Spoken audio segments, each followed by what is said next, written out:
Une existence depuis toujours, des civilisations, des peuples, des hommes, des femmes, pour que les traditions millénaires révèlent un savoir au service de la santé et de l'humanité. Je vais accueillir Joyce et Didier. Venez.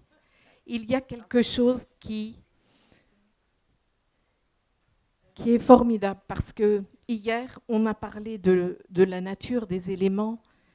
Didier nous a fait ce cercle, vous savez, qu'on découpe en quatre. Alors on pourrait penser la verticalité, l'horizontalité, et au milieu cette croix pectorale, la croix du cœur. Ils honorent cette force-là, cette force spirituelle avec tous les éléments. Et ils ont conscience que l'homme, découpé dans son humanité, l'incarnation, la gestation, la petite enfance, l'enfance, la jeunesse, le déploiement, la maturité et la sagesse, le bien vieillir pour faire union et communion avec la terre. Merci Joyce parce que je sais que c'est important d'être présente et que Didier laisse cette voix de l'amour s'exprimer.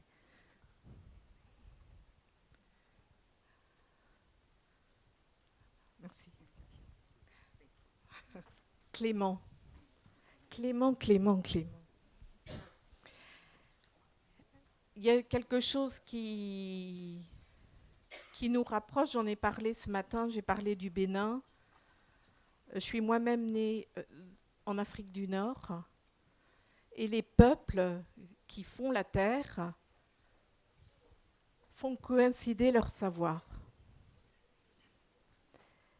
Et vous, en tant que guérisseur, en tant que visionnaire de l'âme, vous allez nous aider à mieux comprendre si ces médecines traditionnelles vont se perdurer dans le temps, rester dans le temps. Merci.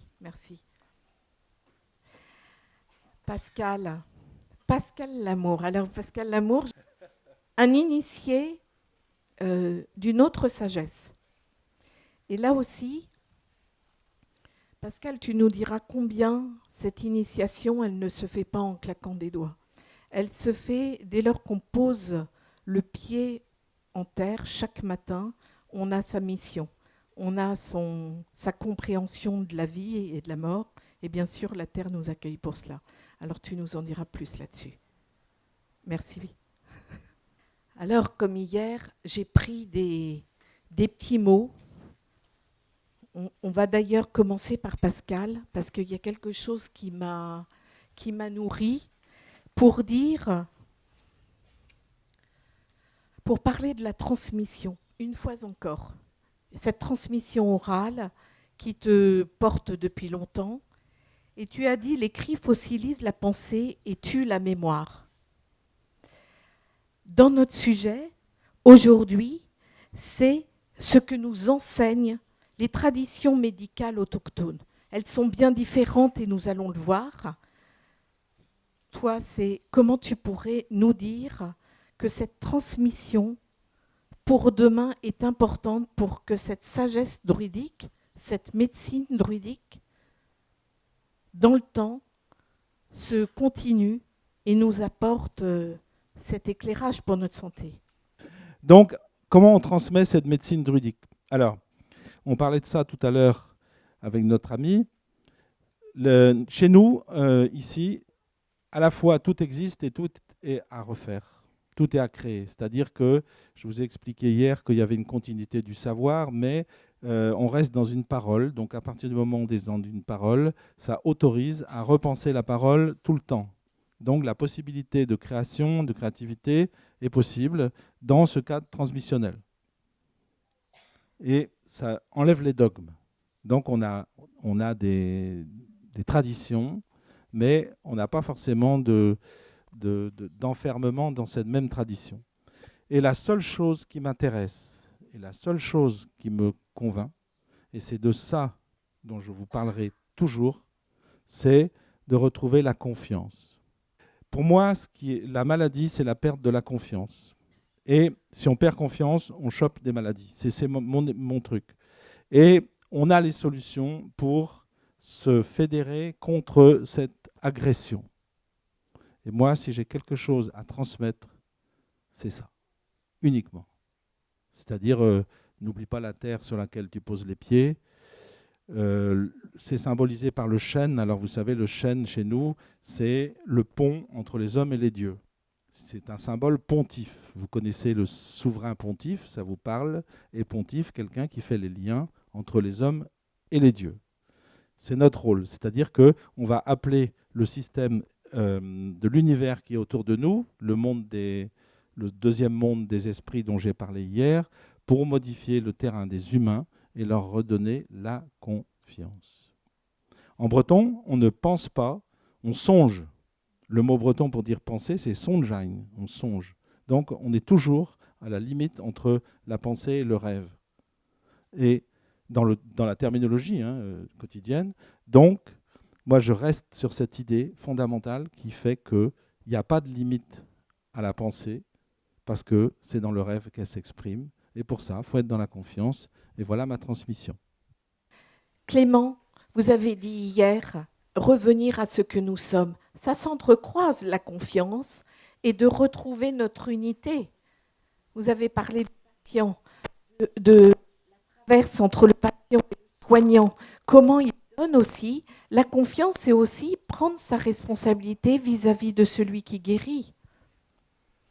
Merci, absolument, parce que je crois que le fondement même de la rencontre entre le guérisseur et le malade vient du fondement de la rencontre de deux humanités.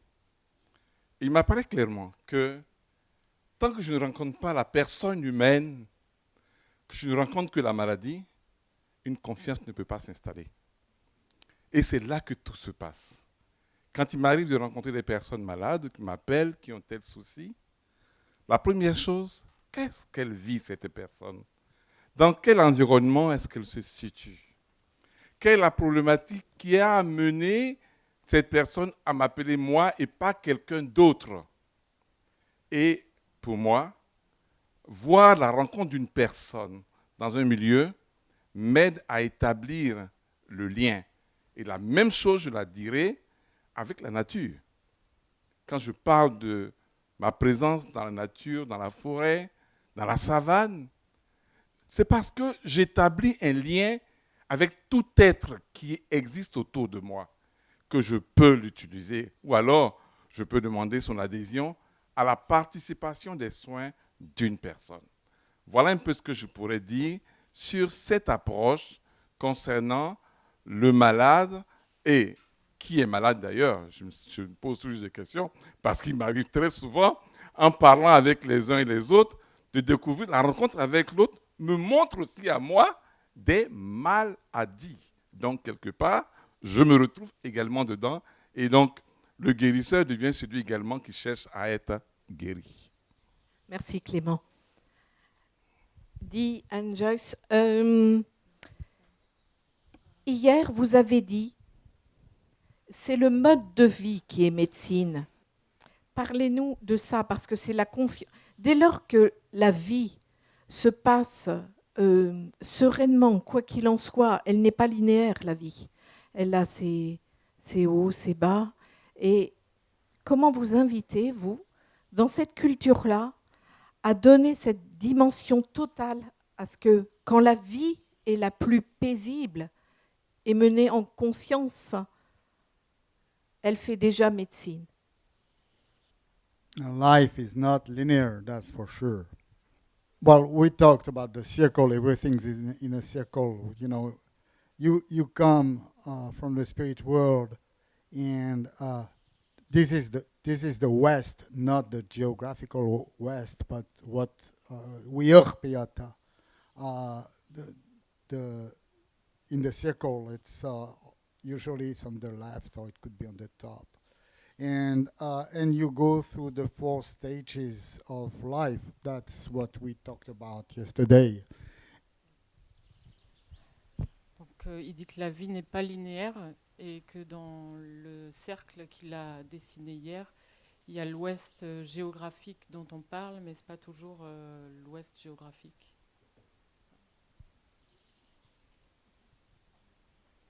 And so then you go back where you come from. You go home, and that's to the west as well. The grandparents, the elders, Winurchala, Ucharchala, and Trakoja, Bebela, we are very close to each other, because where she comes from, that's where we are getting ready to go back to, and so we're closer than any other stage of life in between. So if I understand the question, the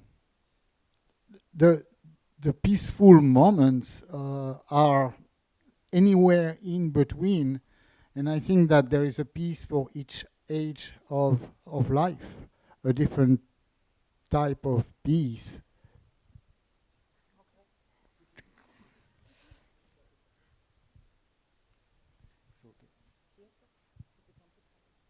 Ok, pas de souci.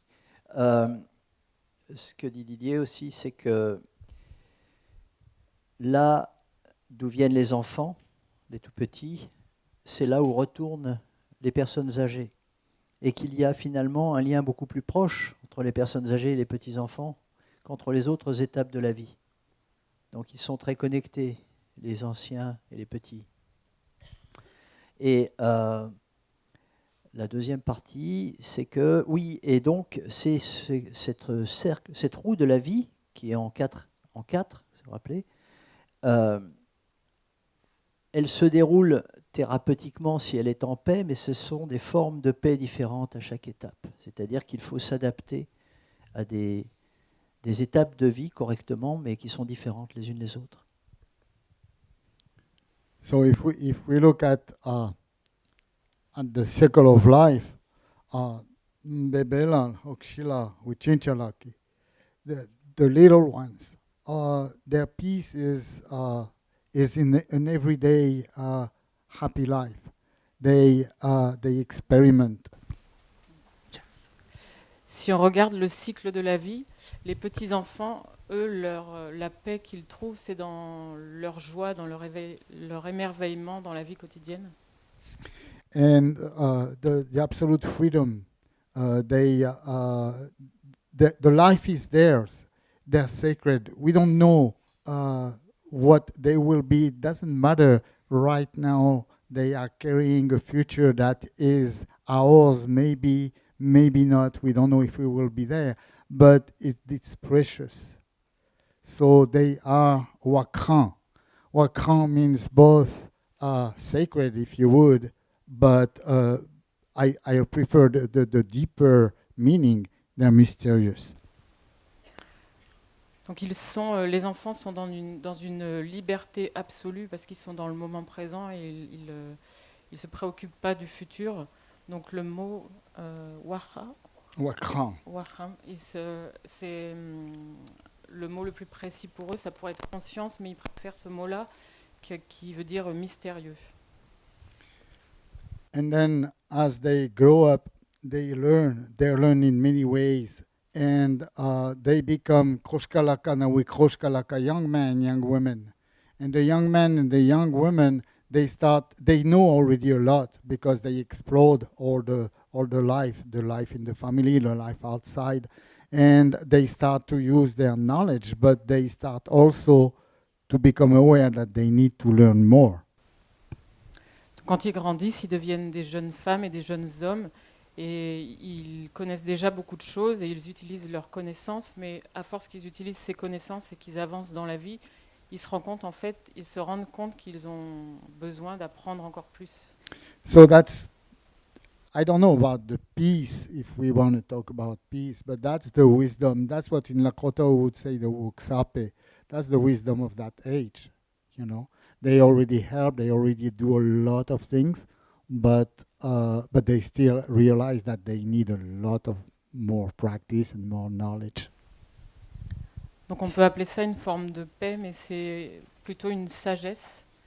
Et ils ont Ils apprennent déjà beaucoup de choses, mais ils se rendent compte au fur et à mesure qu'ils ont toujours besoin ou envie d'apprendre plus.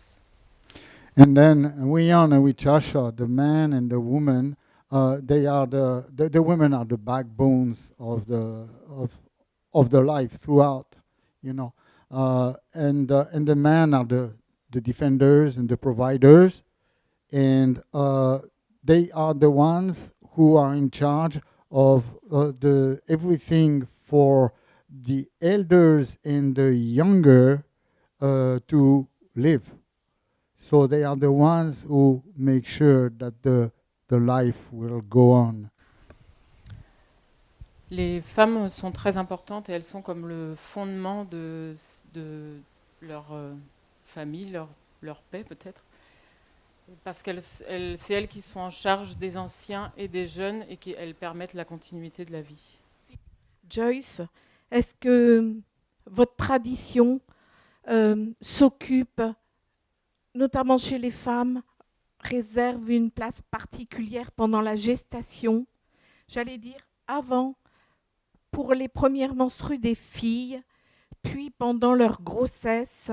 Comment vous suivez avec votre tradition cet important passage?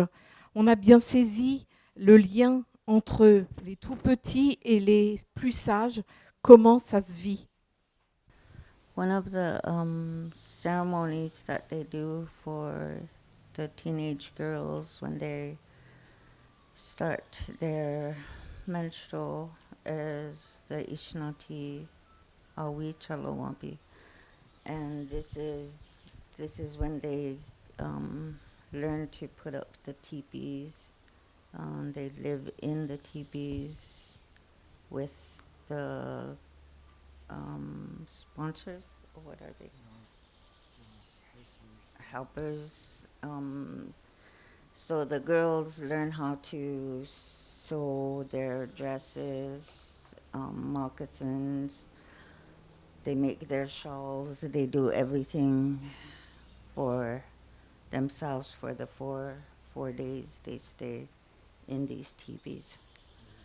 Donc au moment du passage des premières règles, en fait, donc il y a une cérémonie parce que ça marque effectivement le passage à l'état de femme et avec la possibilité de procréer, etc. Et du coup, ça engage dans une nouvelle forme de vie. Donc effectivement, c'est la roue qui tourne pour les filles. Et à ce moment-là, effectivement, cette cérémonie est marquée par le fait qu'elles vont apprendre ce qui traditionnellement était dévolu aux femmes, à savoir la préparation des repas, la fabrication des mocassins, enfin tout ce qui permet la vie et la survie de la communauté.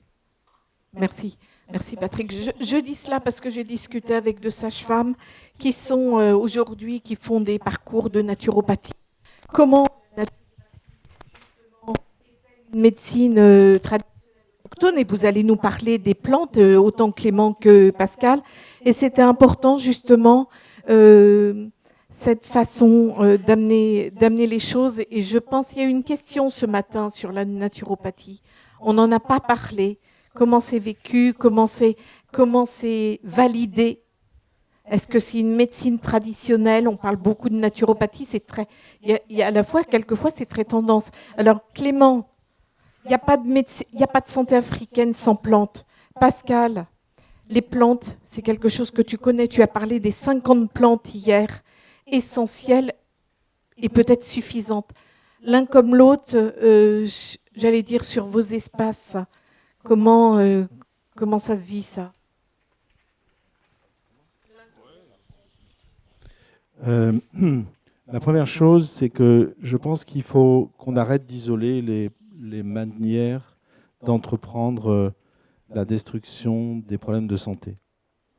La naturopathie, c'est de la médecine traditionnelle. La médecine actuelle, c'est de la médecine traditionnelle.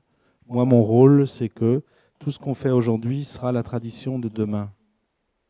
Donc, on pourrait déjà parler au futur par rapport à tout ça. C'est que moi, je vois très bien dans ma pratique quotidienne que je suis très content d'avoir des examens biologiques, des scanners et des IRM, et j'ai la chance de pouvoir les lire et de pouvoir croiser l'information que les gens me donnent avec l'information des examens biologiques et ce que m'a apporté ma tradition et ce que m'a apporté l'étude de la botanique.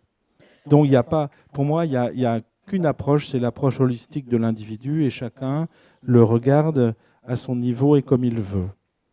En ce qui concerne les plantes, il n'y a aucune spécialité pharmaceutique et il n'y a aucun médicament aujourd'hui qui n'ait pas quelque part eu un lien à l'origine avec une observation dans la nature. Nous n'inventons rien, nous créons des choses à partir de ce qui existe déjà. Et pour moi, c'est très important. Je veux dire que c'est beaucoup plus malin d'aller prendre du saule et de la reine des prés que d'aller s'embêter à prendre de l'aspirine. Bon, saule, salix alba, donc ça a donné l'acide salicylique et reine des prés a donné le nom aspirine. Donc Spirea elmaria. Donc il y a un moment, il faut qu'on arrête avec ça en fait. C'est super simple. Il y a tout un tas de systèmes, c'est exactement le même. Il y a un individu devant, il faut l'écouter et il faut répondre. Ça, c'est la première. La deuxième, j'ai expliqué hier que dans le druidisme, nous avions 3 mondes. Nous avions le premier monde qui est le monde du corps, qui est représenté par la terre. Le deuxième monde, et ça rejoint plein de choses qui ont été dites. Le deuxième monde qui est le monde de l'eau, qui est le monde des esprits, et non pas de l'esprit qui fait partie du premier monde, je rappelle. Et le troisième monde, le monde des âmes. Si on soigne l'individu à partir de ce qu'on connaît aujourd'hui, de ce qui est certain de le soigner, ça va être un regard que sur le premier monde du corps. C'est le regard qui est généralement porté par tous, sans réfléchir et sans analyser. C'est-à-dire que ça ne tient pas compte de la position de l'individu dans son environnement. La deuxième chose, c'est que les plantes, nous pouvons les utiliser dans le deuxième monde pour la protection de l'individu dans le cadre de sa santé, pour que de son corps, il puisse aller dans le monde des esprits avec un bon équilibre personnel. Et là, on installe des plantes qui vont le protéger. Et on va faire aussi des fumigations. Par exemple, dans la tradition celtique, on va faire au solstice d'été, on brûle des orties, les enfants et les animaux, etc., traversent les murs d'orties pour qu'ils soient protégés contre les mauvais esprits. Et le troisième monde, c'est le monde des âmes. Et j'ai rappelé hier que dans ce monde, c'était la fin d'un cycle qui recommence. Il y a quelqu'un tout à l'heure qui a parlé d'un point de vue cyclique. Nous sommes exactement dans la même pensée. On peut faire le même cercle et ce même cercle se renouvelle. Et moi, je vais terminer ça par une pensée d'un philosophe français qui s'appelle René Guénon, qui a écrit un bouquin qui s'appelle La crise du monde moderne. Et il a écrit quelque chose dans ce livre en 1936 qui, moi, me permet en tant que druide d'avancer. Il a écrit une première chose, il a dit « Il n'y a que 3 ésotérismes occidentaux qui subsistent, la franc-maçonnerie, la chrétienté et le druidisme ». Je trouvais ça déjà intéressant. Et dans ce même livre, il dit « Vous, les occidentaux, aujourd'hui, vous confondez 3 choses. Vous confondez métaphysique et philosophie. Vous confondez chimie et alchimie. Et dans ce qui nous concerne, vous confondez science et industrie. » Et ça rejoint tout à fait ce que tu as dit ce matin. Si nous rentrons dans une pensée industrielle, nous pensons économie. Si nous rentrons dans une pensée scientifique, nous rentrons dans la recherche libérée de tous les problèmes économiques. Donc ce n'est pas la science qu'il faut remettre en cause, c'est l'industrie. C'est d'avoir mis la pensée au service du commerce. C'est la raison pour laquelle moi je me fais financer pour tout ce que je fais, sauf mes soins. Pourquoi ? Parce que si on veut garder l'éthique, la pensée, le recul et le respect, on ne peut pas faire payer les gens pour avoir la chance d'avoir un savoir qu'on peut partager avec eux. Donc, je ne fais pas mes conférences gratuitement, je ne vends pas mes livres gratuitement, je ne fais pas mes concerts gratuitement, mais en revanche, là que chez moi, les gens savent, ils viennent et je les reçois. Juste. Et ils savent. C'est un vrai boulot.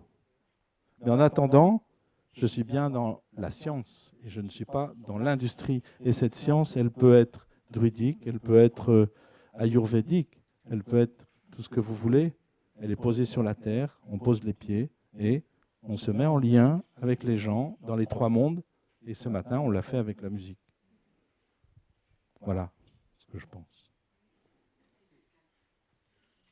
Oui, peut-être répondre à la question, ça m'aidera peut-être à me situer. Naturopathie. Pas de santé africaine sans plante. Oui, alors moi j'ai en mémoire mon grand-père. Quand j'allais en vacances et que je marchais avec lui pour les travaux champêtres, et sur la route, il me disait, regarde telle plante et souviens-toi, voilà ce qu'elle peut faire pour toi. Tu vois la rosée sur les feuilles? Qu'est-ce que ça indique pour toi? Et ma grand-mère qui était Peul, quand j'allais la voir, on était assis dans la case. Elle avait l'habitude de faire des boudins avec du sang. Et au début, j'avais du mal à manger. Elle me dit, mange. Parce que quand tu manges le boudin, tu absorbes une certaine puissance de l'animal. Ah! Des petites expériences comme celle-là de ma jeunesse vont traduire en moi, je dirais, une certaine responsabilité vis-à-vis de la nature. Il n'y a pas de geste inutile. En naturopathie, en Afrique, on ne fait pas de distinction des structures de la plante en tant que telle. C'est le totem. Cette plante a la capacité de guérir le paludisme, mais en même temps, elle va guérir aussi des problèmes d'indigestion. Donc, le naturothérapeute que je suis, le guérisseur que je suis, mon rôle va être de voir comment la plante que j'ai entre les mains est capable de toucher un certain nombre de maux, est capable de pouvoir, je dirais, me conduire à l'autre. Et l'autre, pour moi, ce n'est pas l'individu, c'est la famille. Le principe dans lequel je travaille, c'est de faire une médecine familiale. Comment amener les uns et les autres à pouvoir eux-mêmes, en termes d'action familiale, trouver les moyens de se soigner. Parce que si la maman, et je crois que c'est un de mes points forts, que j'insiste, la maman connaît réellement les principes actifs des soins, il est plus facile de les transmettre dans la famille. Et c'est une valeur qui se trouve dans le monde entier. La femme est au cœur de la médecine traditionnelle parce qu'elle fait foyer, elle fait famille. Donc, en termes de naturothérapie, je me retrouve donc à visiter, à voyager, à rencontrer des sachants, à parler avec eux, mieux, à vivre avec eux. Parce qu'en Afrique, on ne te transmet que lorsqu'on a confiance en toi. On ne te donne que lorsque quelque chose se fait dans la gratuité. C'est pour cela que lorsque je donne des soins ou des conseils de soins à des hommes, je ne prends pas d'argent.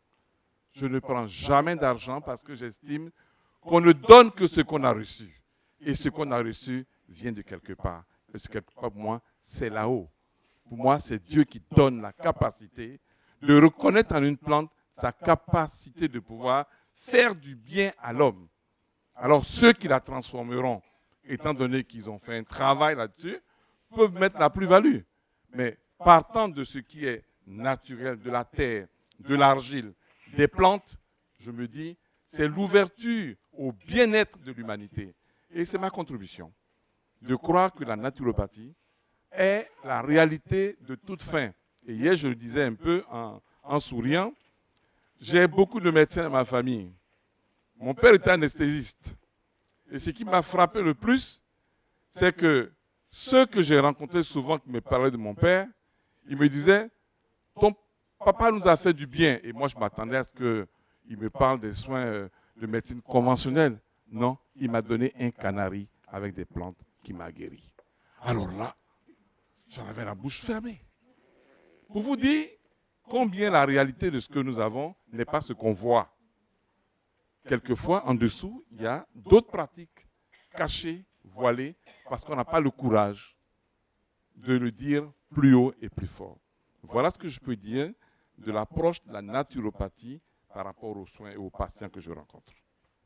Merci Clément. J'espère que ça répond à la question qui a été posée ce matin. Je ne sais pas où est la personne, mais elle est revenue vers moi en me disant « il la naturopathie ». Il y a eu une question ce matin que je vous pose. Et je pourrais dire, Pascal y a répondu parce que il a dit confiance. Et pareil, Clément, pensez-vous qu'un retour d'une chasse aux sorcières est à l'œuvre dans cette médecine moderne? Et si c'est le cas, comment pouvons-nous réagir? Et là, la chasse aux sorcières, c'est autre chose chez vous, pour tous les peuples aussi. D'ailleurs, le documentaire de Delphine, bravo, il y a plusieurs points là-dedans. Est-ce qu'il y a une chasse aux sorcières? Est-ce que nos traditions peuvent être évincées d'un coup d'un seul? Est-ce que les traditions autochtones peuvent être balayées? Comment? Pourquoi? Comment on peut y remédier? C'est très rigolo cette question, en fait. Moi, elle me fait rire la question. Et c'est ça qui est bien. C'est que je ne vais pas répondre à la question, je vais juste répondre à quelque chose d'autre. C'est qu'en France actuellement et en Europe d'une manière générale, on assiste à un confusionnisme linguistique qui est très important, qui est la confusion entre la sorcière et la magicienne. Et je vais vous dire ça parce que plusieurs fois ce matin, on m'a parlé de ça. Quand nous faisons appel aux esprits du deuxième monde dont j'ai parlé hier, et mes camarades, c'est la même chose, nous faisons un acte magique. La magie, c'est quoi? C'est de demander aux êtres supérieurs, qu'on peut appeler les ancêtres, ce qu'on veut, de modifier le terrain des humains et de nous aider à le faire. Ça s'appelle la magie. Et ça donne un égrégore, c'est-à-dire on peut se rassembler à plusieurs pour pouvoir le faire. Sauf qu'aujourd'hui, on va dire que la magie blanche, c'est la magie positive. Ça n'existe pas, c'est un pléonasme. Magie, ça suffit. En revanche, on peut faire l'appel aux esprits pour un acte négatif. Et là, ça s'appelle non pas de la magie noire, mais de la sorcellerie. Et il y a aujourd'hui, en France, et je le vois tous les jours, une vantardise vraiment de se dire sorcière. C'est tout un courant. Pourquoi? Parce que ça vient du courant anglo-saxon qui est la Wicca, qui intitule le grade ultime sorcière. Il faut savoir que la Wicca de Gerhardt ou la dianétique de Ronebard ou la pensée de Lavey sur l'église luciférienne viennent d'une même source ésotérique qui est la source de Aleister Crowley. Et on est donc dans une confusion. Donc, je vous en prie, oubliez le mot sorcière et parlons plutôt de magicienne. Maintenant, est-ce que les sorcières sont chassées? Est-ce qu'il y a une chasse aux sorcières? Voilà. Alors, le problème, c'est que dès qu'on sort de l'industrie pour rentrer dans la science, parce que c'est ce qu'on essaye de faire, c'est une science, la naturopathie finalement, on va se retrouver avec des freins devant nous parce qu'on va effectivement limiter la consommation et la production économique. Alors oui, on a des soucis. Sauf que moi, je n'ai pas ces emmerdes-là parce que je leur rappelle que j'ai un doctorat de pharmacie et que je fais ce que je veux. Et c'est ça qui est bien. C'est-à-dire que j'ai la chance d'avoir un diplôme pour dire n'importe quoi. Mais ça me couvre de tout. Et donc, chasse aux sorcières, on va pas m'exercer. Quoique j'ai été attaqué d'exercice illégal de la pharmacie quand même, il faut le faire. Ça m'est arrivé. Pour l'affaire Beljanski à une époque. Et je pourrais vous en dire énormément là-dessus. Parce que ça, c'est folklorique. Et donc, si on sort du folklore, donc la chasse aux sorcières, oui et non. En ce qui me concerne, non. Pour moi-même. Alors, moi, je dirais ceci d'abord. Je suis professeur de botanique, biologiste, donc couvert un tant soit peu par des connaissances. Et puis, j'ai un diplôme aussi de phytothérapeute que j'ai eu au cours d'une formation que j'ai faite au Bénin. Ça me couvre peut-être un peu aussi.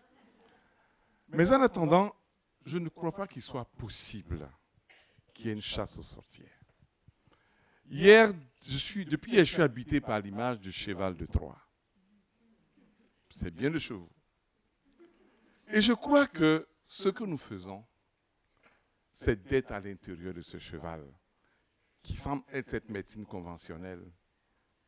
Et puis, à un moment donné, quelque chose va se passer au cœur de notre humanité. Et je crois profondément qu'il n'est pas possible d'enlever l'humanité de l'homme. Qu'est-ce qu'il devient?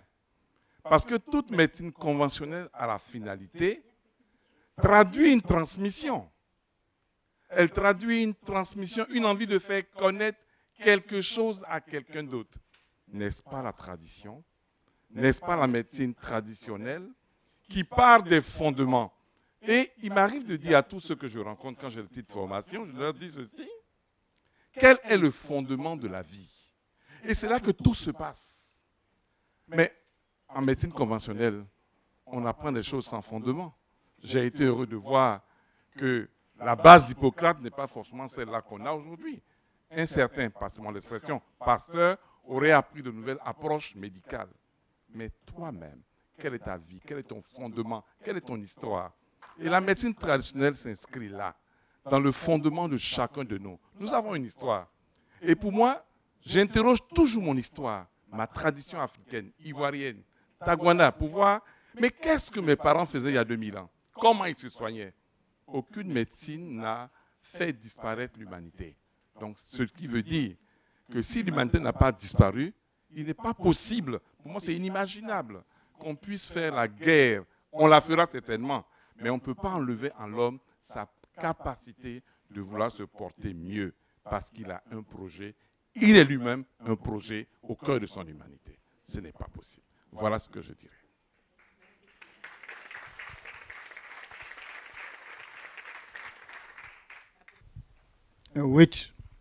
A witch hunt, nowadays, no idea.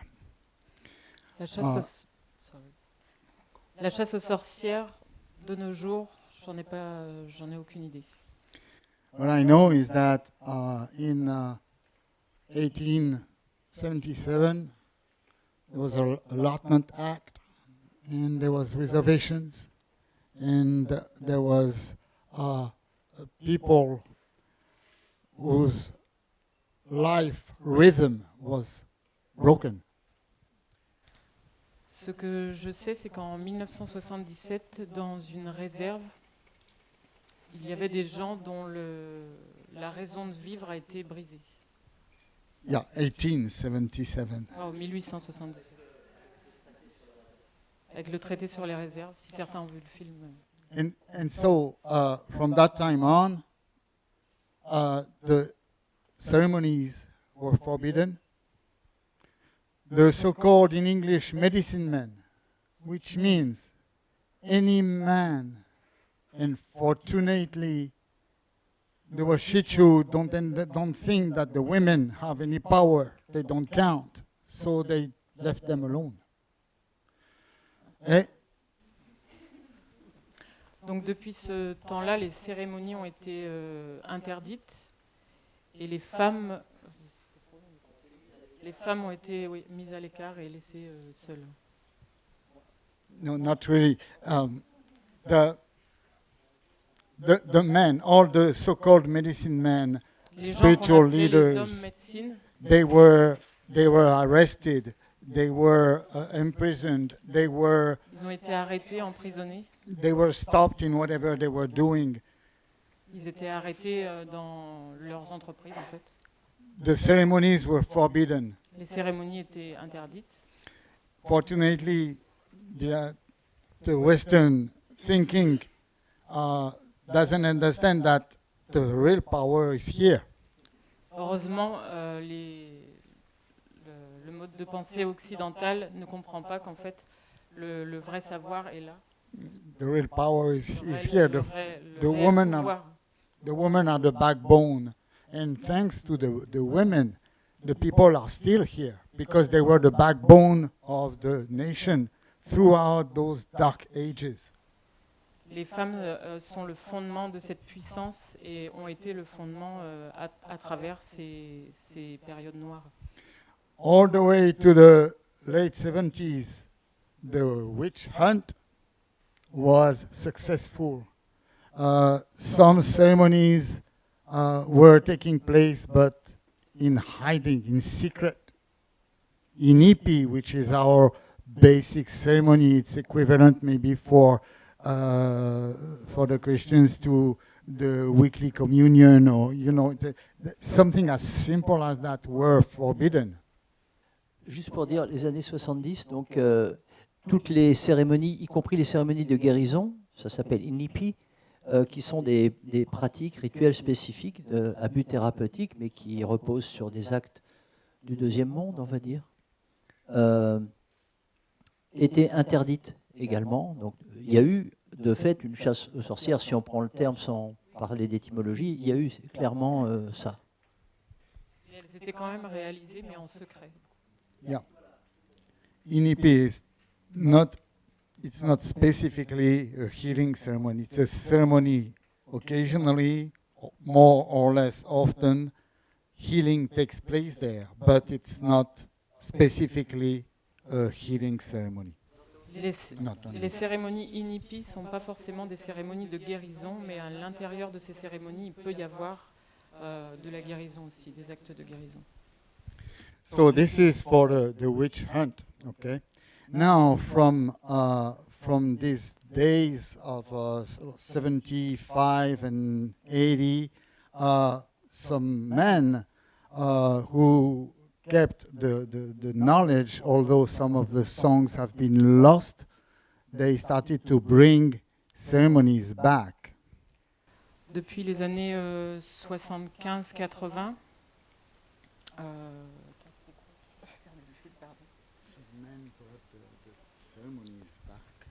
oui, en fait, à partir du moment où certains hommes ont ramené les cérémonies et les Yeah, and les songs chants and ceremonies. traditionnels aussi dans les cérémonies. And what we see at that time is a revival. You know, the ceremonies bring back the use of plants. The use, we have sage, we have cedar, we have all the plants, and just like you said, the trust is probably part of it, but for sure you don't pay with money. If you want healing to take place, help, you're going to bring a pipe and load the pipe and offer the pipe to the person who are asking help from. So no money. You don't make money with the culture. That's key in our culture, and I have something to say after that about this nowadays. Donc le fait d'avoir remis ces cérémonies, c'est comme une renaissance en fait de leur culture. Et ils ont aussi les plantes, ils ont la sauge, et ils ne parlent pas non plus de... Alors il dit que la confiance c'est aussi une chose, mais le partage des plantes, et notamment par la pipe. Ils ne parlent pas d'argent non plus, mais ils offrent la pipe dans les cérémonies. Pour être aidés, pour obtenir de l'aide. Now, it's not a witch hunt anymore, of course, because that's not what we do. That belongs to the Western American people. C'est pas une chasse aux sorcières, parce que c'est pas ce qu'ils font là-bas en tant qu'Américains. But we have among us some individuals who are making money out of our ceremonies, out of our culture, selling sweat lodge, like they say, or making people pay for participating in Sundance. Of course, those people are not Lakota; they're from other places. Industry, I heard. Some people make money, an industry of the culture, of the ceremonies, and this is hurting us a lot in many ways. Ils ont aussi parmi eux des gens qui tirent profit en fait de leurs cérémonies, qui ne sont pas d'origine Lakota, qui vont faire payer les huttes d'oxydation et les cérémonies. Et ça, c'est quelque chose qui les blesse beaucoup, profondément.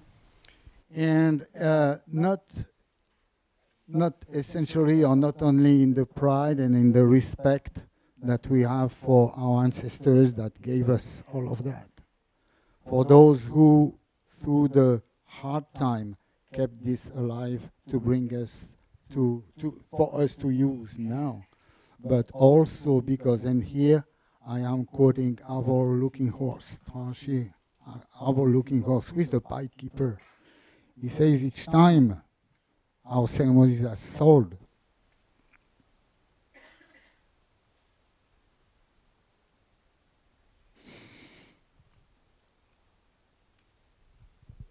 the power of the pipe is taken away. C'est autant pour les ancêtres et toutes ces personnes qui ont traversé ces âges difficiles pour permettre de continuer de faire vivre leur culture. Et c'est une citation ? C'est pas uniquement, si ça les blesse si profondément, ce n'est pas uniquement parce que ça fait une coupure avec tous ces gens qui ont traversé des temps si difficiles pour permettre cette transmission précieuse, mais c'est aussi, comme disait Our Looking Horse, qui est le gardien de la pipe, qui a été donné par la femme Bison Blanc au peuple Lakota, et c'est en train de faire perdre le pouvoir à la pipe. Et la pipe, c'est tout. So this is something that people around the world may know, should be made aware of, is that you don't buy a ceremony, you don't buy something that is sacred. C'est quelque chose que les gens à travers le monde devraient savoir, parce qu'une cérémonie ne s'achète pas. On ne peut pas acheter ce qui est sacré. There are people who come on the reservation and they are there, they have friends on the reservation, Lakota friends. We're going to take you to Inipi. We're going to take you to Sundance. You're welcome, but don't take it. If it's here, I don't know, there is probably a lot of rationalization about it, but you're taking something away from where it belongs. Il y a certaines personnes dans les réserves qui amènent leurs amis, ou qui ont des amis, et ils leur disent « mais venez, vous êtes les bienvenus à la cérémonie Inipi, vous êtes les bienvenus à la danse du soleil ». Mais cette industrialisation, ça fait perdre.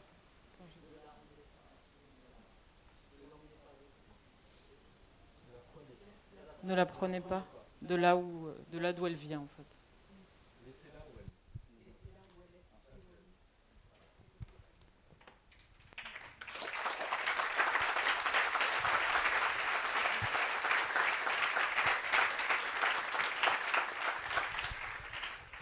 Merci beaucoup. Clément comme Pascal, vous n'avez pas parlé des femmes. Est-ce qu'il y a des druidesses? Est-ce qu'il y a des guérisseuses en Afrique qui témoignent pareil de cette tradition? Juste avant de répondre à ça, je voudrais juste rajouter quelque chose par rapport à tout ce qui a été dit sur la naturopathie. Sur le soin lui-même, en fait, dans mon histoire des trois mondes, je tiens à vous rappeler que l'élément thérapeutique ou naturopathique n'est pas suffisant en fait. Cet élément des âmes et des esprits émane de chaque personne et le druide ou le soignant doit être capable de recevoir ces éléments. Donc il faut aller très vite à repérer exactement ce que la personne a comme problématique, qu'elle soit médicale ou pas médicale, et pas jouer à la bonne aventure, mais être capable de donner la phrase très vite qui va interroger la personne au-delà du soin dans la prévention dont tu as parlé ce matin. Et pour moi, c'est important de le rappeler quand je suis en soins pour répondre vraiment à cet aspect du druidisme. Je ne suis pas devant une personne. Je suis devant une personne, la terre, un esprit et une âme. Et je vais chercher chacun des éléments pour répondre au problème de santé, qui, lui, est l'élément visuel de la réflexion générale et de l'aspect général qui émane de la personne et qu'il faut apprendre à reconnaître. C'est ça que j'ai eu la chance d'apprendre. Ma mère m'a expliqué comment on pouvait réceptionner finalement le problème de santé qui est dans toute l'individu qui est en face de moi. Pour les femmes, dans le druidisme, c'est une catastrophe. Il faut se battre en permanence pour virer les vieux barbons qui sont machos comme c'est pas possible et qui mettent les femmes comme gardiennes du feu. Donc, dans mon cercle, chez moi, il y a, moi j'en fais, mieux je me porte. Donc, les cérémonies, je les laisse aux autres, et en particulier aux femmes, parce qu'on a du mal à créer cet équilibre. Je pense que le machisme des années 70, 60-70 n'a pas vraiment disparu dans le druidisme, et c'est effectivement assez difficile que les femmes, elles sont toujours partantes, mais les anciens ont du mal à laisser la place. Et je crois que nous, notre rôle dans cette question, c'est justement de s'interroger sur la liberté qu'on doit laisser, qu'on peut laisser, comment on la laisse, parce que traditionnellement dans les textes de l'Antiquité, Boudica en particulier en Grande-Bretagne actuelle a été une des grandes druidesses, et il y en a eu d'autres, et je pense que nous sommes plus dans un système qui est discutable aujourd'hui qu'il y a 100 ans finalement. Et pour terminer, donc moi je suis né dans une famille d'agriculteurs, je vous ai dit ça hier, et j'ai appris le français à l'école, et j'ai découvert aussi qu'on faisait la différence entre les hommes et les femmes. Parce que dans la ferme, quand les veaux étaient sortis, c'est pas l'homme ou la femme, c'est il faut sortir les veaux. Donc on ne pose plus de problèmes quels qu'ils soient. C'est que les êtres sont à égalité, y compris les enfants, parce que quand les cochons sortent de la porcherie, il faut les enfants aussi, parce qu'on n'y arrive pas sinon. Et donc, cette histoire de différenciation m'a posé un problème absolument énorme que j'ai eu du mal à digérer honnêtement, c'est de se dire que les femmes n'avaient pas l'égalité avec les hommes. On vivait dans une ferme, donc on voyait les animaux, et je comprends juste pas, mais franchement, dans le druidisme, on souffre de ça, je le reconnais humblement, et c'est une des raisons pour lesquelles parfois je fais des bonds dans les cercles, parce que les femmes ne sont pas les gardiennes du feu. Alors, pour ce qui me concerne en Afrique, c'est l'un des domaines où la femme est le plus respectée. Les guérisseuses sont respectées et reconnues. La petite histoire raconte que, bien avant les indépendances, un commandant avait interdit l'exercice de la médecine traditionnelle africaine. C'était interdit. Parce que ceux qu'on voyait, c'était les hommes. C'est les hommes qui pratiquaient, qui étaient visibles. Alors cette médecine avait été interdite, on ne pouvait pas la pratiquer de façon visible.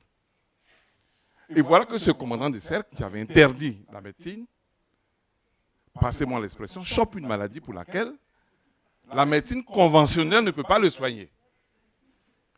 Alors, il était troublé, fatigué, et son boy, comme on les appelle, lui dit, mais j'ai une tante qui pourrait te soigner. Il lui dit, bon, mais surtout pas la journée, ça sera la nuit. Alors une nuit, il traverse le village dans la nuit et puis il rentre dans la case de la tante. Elle lui donne ce qu'il faut pour ses soins. Il sort. Quelques jours plus tard, il était guéri. Mais la meilleure, c'est qu'aux cérémonies publiques, où tout le monde est invité, le commandant se trouvait là, en bon, avec les officiels. Et la bonne dame qui avait été l'objet de sa guérison, ne portant plus les objets de sa mission de guérisseuse, se trouvait dans la foule. Mais elle, simplement, à un moment donné, voyant son malade qu'elle avait guéri, traverse la foule et va vers lui et lui dit « Bonjour, comment allez-vous aujourd'hui ?» Alors le monsieur fait semblant de ne pas savoir qui lui parle. Elle avance. Elle dit « Ah, ça va bien, monsieur, vous portez mieux aujourd'hui ?»« Ah, Dieu merci. » 2 semaines après, il fut affecté ailleurs. Alors pour vous dire, la femme est au cœur de la médecine traditionnelle africaine. Elle est discrète, mais très efficace. Elle tient les meilleurs remèdes généralement quelque part dans le silence. Et j'ai beaucoup de respect personnellement lorsque je rencontre une femme guérisseuse, phytothérapeute, parce que leur sens de l'analyse, leur sens de la discrétion nous permet d'avoir des médicaments fiables. Et puis, elles sont beaucoup plus généreuses que les hommes dans l'approche des soins. Elles sont les premières à aller dans le sens de la gratuité. Les hommes, peut-être du fait de leur responsabilité familiale, eh bien, quelquefois, ils regardent un peu à voir si le porte-monnaie n'est pas aussi lourd que les soins qui ont été donnés. Mais les femmes sont très présentes et elles sont pour nous une chance dans notre médecine traditionnelle africaine, que ce soit en matière de guérisseuse simple ou alors en matière de guérisseuse divin, c'est-à-dire celles-là qui dansent les comians, celles-là qui dansent, qui appellent les esprits, et elles sont plus sensibles que les hommes en matière de devin, en matière de perception des esprits autour d'une souffrance que peut porter un malade. Merci Clément. Je t'en prie. Les amis, quelques questions. Alors, je veux pas. Il va falloir aller assez rapidement, donc si vous pouviez répondre en quelques mots. Une question pour Clément. Qu'est-ce que le mandarinat? Pourquoi vous semble-t-il important d'arracher la médecine au mandarinat? Quel en est le risque? Bon, alors le mandarinat, pour ce que je sais, c'est que chez nous, par exemple, dans le cas de la médecine conventionnelle, on devient médecin parce qu'on est porteur d'un message d'autres médecins. Et dans la médecine traditionnelle, la transmission généralement se fait de père en fils, c'est-à-dire qu'on transmet à ceux qu'on connaît. Or, aujourd'hui, avec le monde dans lequel nous sommes, il faut pouvoir traverser ce mandarinat, c'est-à-dire que attendre de donner le mandat à quelqu'un, mais tout le monde doit être appelé à la capacité d'apprendre, d'où les centres de formation, d'où les écoles de formation, d'où la capacité à ouvrir la connaissance à tout un chacun, quitte à ce qu'il ait la responsabilité de pouvoir donc la conduire. Et le thème de mandarinat aussi, chez nous, en Côte d'Ivoire, on l'utilise beaucoup au niveau de la médecine conventionnelle parce que dans le serment d'Hippocrate, ils transmettront à leurs enfants ce qu'ils ont reçu d'eux. Alors, quelque part, on a assisté à des situations de souffrance réelle où celui qui n'a personne derrière lui ne peut pas aller à un certain niveau de la connaissance médicale. Voilà, c'est ce que j'appelle le mandarinat. Et je disais qu'il ne faut pas que cela arrive également du côté de la médecine traditionnelle, qu'on donne l'occasion à tout un chacun de pouvoir être également formé. Merci Clément. Alors une question pour Pascal et puis il y aura une question finale sur le son aussi. Alors d'abord un petit mot, c'est mignon comme tout, pour Pascal, cours du certificat d'études. Qu'est-ce qu'un druide? Réponse, un curé sauvage. C'est joli. Bon, la question. Les druides se connectaient-ils et utilisaient-ils les menhirs dolmens, même si ceux-ci ont été dressés dans des civilisations antérieures? Est-ce que vous vous connectez aux pierres, ça veut dire? Alors, j'ai expliqué hier que dans le druidisme, nous ne sommes pas anthropocentriques, c'est-à-dire que tout ce qui est autour de nous participe au monde. Donc j'ai cité les végétaux, évidemment, pour la santé, les animaux, mais aussi les minéraux. Et le néméton, donc le cercle dans lequel nous faisons nos cérémonies, est un cercle de 12 pierres basé sur le chiffre 3, tout est ternaire. Donc le cercle, le mien, chez moi, il fait 12 mètres de diamètre et toutes les pierres font 30 cm à l'extérieur et à l'intérieur de la Terre. Il y en a 12 et ça ouvre les 4 portes dont j'ai parlé hier. L'Est pour les cérémonies diurnes dans lesquelles on rentre et l'Ouest pour les cérémonies nocturnes. Donc la pierre, d'abord, elle fait partie intégrante du cycle. Donc on s'adresse à la pierre pour ces raisons-là. Et deuxièmement, c'est qu'on a bien conscience qu'elle nous apporte toute une forme minérale, en particulier dans le traitement dont on a besoin. Et on a besoin de la respecter. Par rapport aux dolmens et aux menhirs, nous faisons régulièrement nos cérémonies aussi dans les dolmens et les menhirs. Pourquoi? Parce qu'il y a une charge géobiologique qui nous parle.